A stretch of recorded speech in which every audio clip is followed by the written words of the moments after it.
Salut à tous, j'espère que vous allez bien aujourd'hui. Je reviens vous voir pour faire cette vidéo pour fêter mes 400 abonnés. C'est une bonne chose. Déjà, je commence par vous dire que je vous remercie tous. Donc ces 400 abonnés là qui verront sûrement cette vidéo et tous les autres qui regardent mes vidéos. Et c'est grâce à vous que j'en suis là. Vous me poussez à continuer et à faire d'autant plus de vidéos que j'en faisais au début, parce que c'est quelque chose qui me plaît. Et donc aujourd'hui, pour vous montrer à quel point je vous suis reconnaissante, je voulais vous faire un peu partager donc ma passion en vous faisant donc ce top 15. Oui, 15, parce qu'au final, après avoir réfléchi, il restait 15 mangas. Donc mon top 15 des mangas qui m'ont le plus marqué, mes mangas préférés en soi. Donc j'espère d'une part que bon bah voilà, vous me connaîtrez un peu mieux grâce à ça, et que d'un autre côté je vous ferai peut-être découvrir des œuvres que vous ne connaissiez pas et que je vous donnerai envie de les regarder, parce que pour moi ce sont de purs chefs-d'œuvre. Bien sûr bon bah ce top est totalement subjectif, ce sont des purs chefs-d'œuvre selon moi, mais objectivement quand même je pense pas que vous serez mécontente de les connaître si jamais c'est le cas. Donc je commence tout de suite avec le numéro 15, il s'agit du manga Death Note. C'est un shonen psychologique à la limite du seinen et largement empreint d'une atmosphère sombre situant le manga entre le thriller policier et le fantastique ésotérique. Light Yagami est un lycéen talentueux. Il excelle dans plusieurs domaines et a pour objectif de rejoindre la police après ses études. Pour cela, il a l'appui et la reconnaissance de toute sa famille, plus particulièrement de son père, commissaire lui-même. Un jour, néanmoins, Light reçoit un étrange cahier tombé du ciel. En lisant l'espèce de notice, entre guillemets, il s'aperçoit que ce cahier serait doté d'un pouvoir, celui de tuer toute personne dont on écrira le nom dans le cahier. D'un naturel rationnel, Light est plutôt sceptique concernant ce cahier et décide donc de faire un test après avoir entendu le nom d'un criminel aux informations. Comme vous l'aurez deviné, le test est concluant, mais Light reste sceptique. C'est alors que lui apparaît Ryuk, un personnage se présentant comme un dieu de la mort.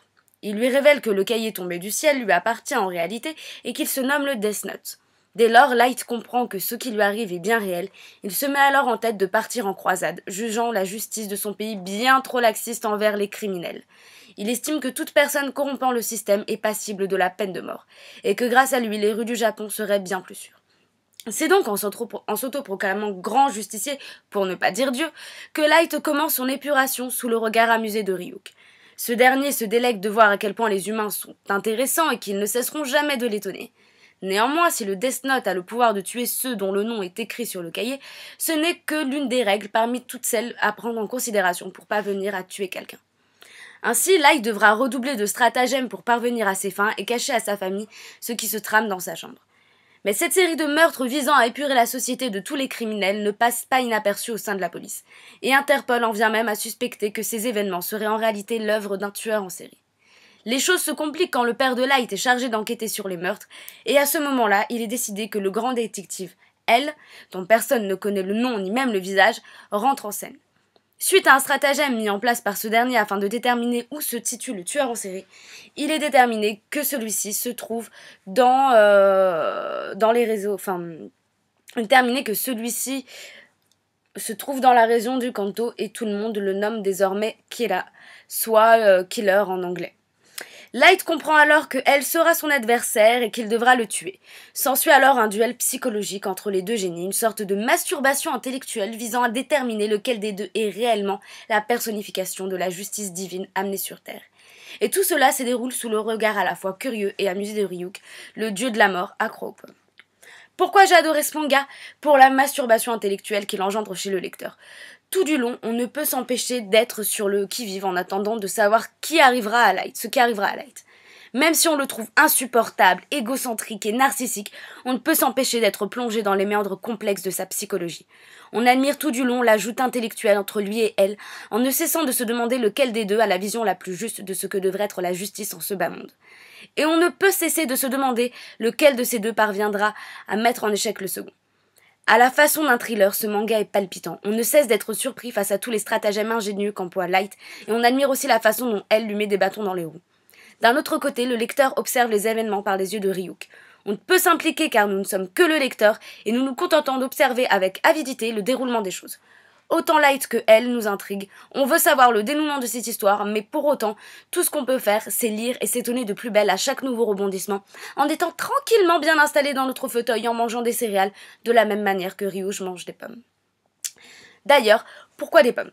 Mais pour le péché originel, bien sûr. Le manga est empreint d'un mysticisme religieux supposé tout au long de l'histoire qui suppose que tout au long de l'histoire, que les dieux de la mort soient en réalité des anciens possesseurs du Death Note, comme Light ou encore Misa, et qui après leur mort seraient donc devenus des Shinigami. Ensuite, le prénom de Light, lumière en quelque sorte en anglais. Mais pourquoi lumière? J'ai émis une théorie plus que fondée à ce sujet. Dans de nombreuses exégèses bibliques, il est admis que Lucifer soit le porteur de lumière et le plus beau des anges. Le porteur de lumière, celui qui porte la connaissance. Comme on le sait, on parle de siècle des Lumières pour parler du siècle de la connaissance. Pour en revenir à Lucifer, donc, à cause de son orgueil, il désobéit à Dieu qui le chassa du paradis. Et ce dernier, lors de sa chute aux enfers, perdut l'émeraude qu'il avait au front et qui lui valait donc le nom de porteur de lumière. Comme on le sait, Light porte en lui la connaissance, il est orgueilleux à la façon de Lucifer, et lui aussi se croit porteur de lumière. Il croit qu'il apporte la justice divine et la connaissance en ce bas monde. Il croit donc apporter la lumière. Néanmoins, son orgueil lui sera fatal, et sans trop vous spoiler la fin de Death Note, je dirais que si la théorie supposant que les dieux de la mort sont en réalité d'anciens humains ayant possédé le Death Note, alors Light est bien à l'alter ego de Lucifer et de sa chute aux enfers. Ceux qui ont lu ou vu le manga jusqu'à la fin comprendront de quoi je parle. Les autres, je vous suggère, non, je vous ordonne carrément d'aller lire ce chef-d'œuvre sur le champ. Vous ne le regretterez certainement pas. Si ce manga est un classique, ce n'est pas pour rien. En position numéro 14, il s'agit du manga Gals, un shoujo comique d'aventure lycéenne.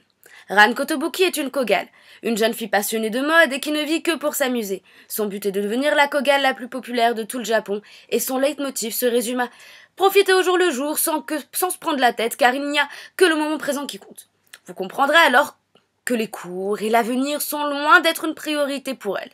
Ses résultats scolaires s'en ressentent bien, et cela lui vaut souvent d'être sermonnée par son professeur principal et par son père, un commissaire réputé. D'ailleurs, si ce dernier voudrait voir sa fille aînée devenir policière à son tour, c'est parce que dans la famille Kotobuki, être flic, c'est une tradition. Le père est flic, la mère est flic, le fils est flic et la petite sœur de Ran est une future flic. Toute la famille use et abuse de stratagèmes plus rocambolesques les uns que les autres afin de faire de Ran une future policière. Cela donne souvent place à des moments comiques, bien que tout le reste du manga n'en soit pas exempt, au contraire.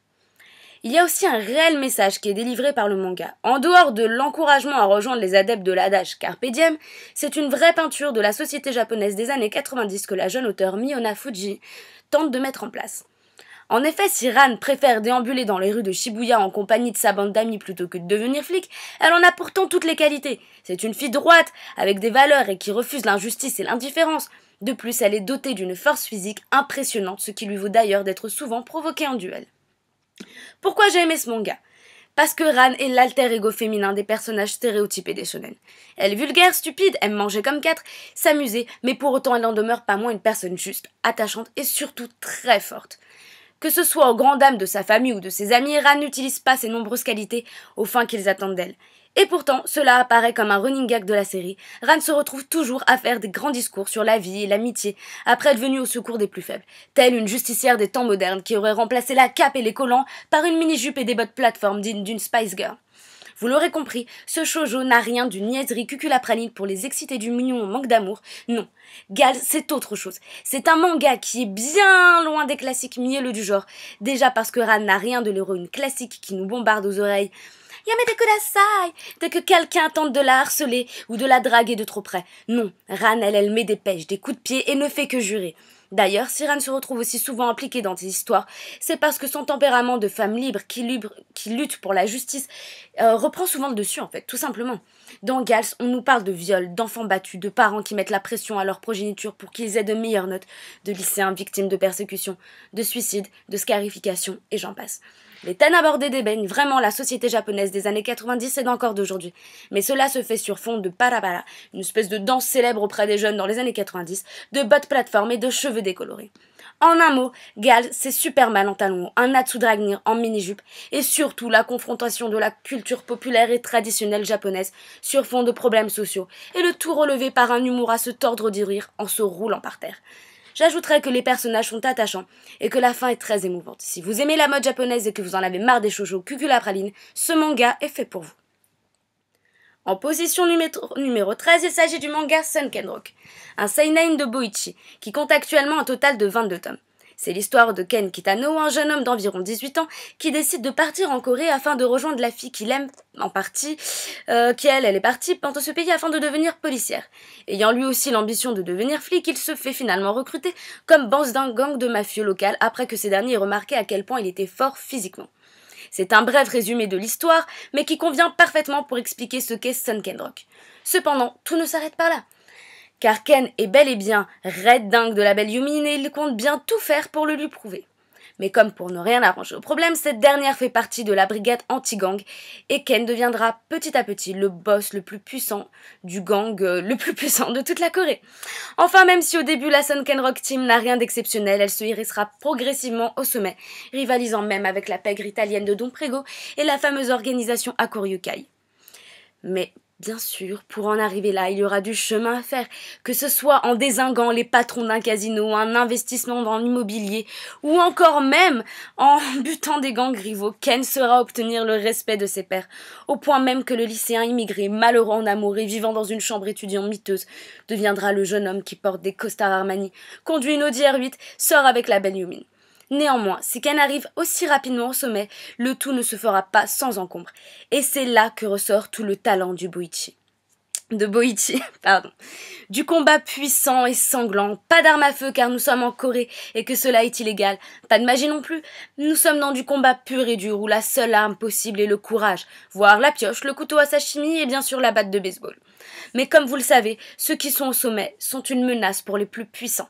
Ken va se faire des ennemis et pas des moindres puisqu'il s'agira entre autres de la célèbre organisation Hakuryu-kai, dirigée d'une main de maître par le vieux Yochizawa, assassin proclamé des parents de Ken et surtout le père de l'une de ses très bonnes connaissances. En définitive, pourquoi j'aime bien ce manga? Ce serait mentir que de dire que le dessin superbe de Boichi n'y est pas pour quelque chose. Certes, l'auteur a un talent pour dessiner les femmes et les popotins, mais il est aussi très doué pour dessiner les corps des hommes et toutes sortes de corps. Son dessin est très facilement reconnaissable et il est à l'heure actuelle pour moi l'un des meilleurs dessinateurs de son époque. Mais bien sûr, comme un manga en général ne se limite pas à un dessin, on va un peu se parler du scénario. Eh bien, encore une fois, il est excellent. Faire progressivement entrer le lecteur du côté subjectif de la mafia tout en nous faisant comprendre que, eh bien oui, ce ne sont pas tous des gros connards comme on peut vous le faire croire dans certaines œuvres. Non, c'est même tout le contraire. Dès le premier tome, on nous fait comprendre qu'un gang et l'État, c'est bonnet blanc et blanc bonnet. On nous parle d'histoire, de politique, on nous fait voyager, nous familiariser avec la culture coréenne. On nous parle des massacres qu'il y a eu en Mongolie, des réfugiés politiques, des dessous secrets des maisons qui forment les nouvelles idoles de la chanson. Et c'est avec brio que Boichi passe d'une ambiance à une autre, mêlant le traditionnel et l'actuel, nous faisant trémousser un popotin juste sous nos yeux, en passant par une scène de combat, pour finir par arriver sur un plat typique coréen, à en faire baver les fans de Shokugeki no Soma. Car Boichi, c'est avant tout ça. Du combat, des nanas super bien roulées, de la bouffe et un peu des belles voitures. L'auteur trouve aussi parfois le temps, comme je vous l'ai dit, de caler de magnifiques paysages, des voitures de luxe ou encore une citation X ou Y de philosophe X ou Y, voire un grand historien du siècle dernier. Le tout est souvent poussé à son paroxysme, que ce soit la tension lors des combats ou l'excitation face à une jolie nana bien roulée. Mais ce n'en est jamais trop. Avec Boichi, on en redemande toujours, encore et encore, sans jamais basculer dans l'absurde. On frôle parfois le kitsch à la Jojo Bizarre Aventure, mais ce n'en est en rien dérangeant, bien au contraire. En résumé, Sunken Rock est un manga puissant, avec un dessin sublimissime, sublimissiment réaliste tout simplement et un scénario tout aussi travaillé. Les événements rapportés par Boichi sont si sincères qu'ils lui valent même la censure dans son pays natal, la Corée. Et j'ajouterais même que Sunken Rock, c'est la rencontre du parrain, de Rambo, de GTO et de Scarface au sein d'une même œuvre. Si avec ça vous ne souhaitez pas encore le voir, alors là je ne sais plus quoi faire pour vous. Mais peut-être est-ce parce que pour vous, vous ne connaissez pas encore le manga numéro 12.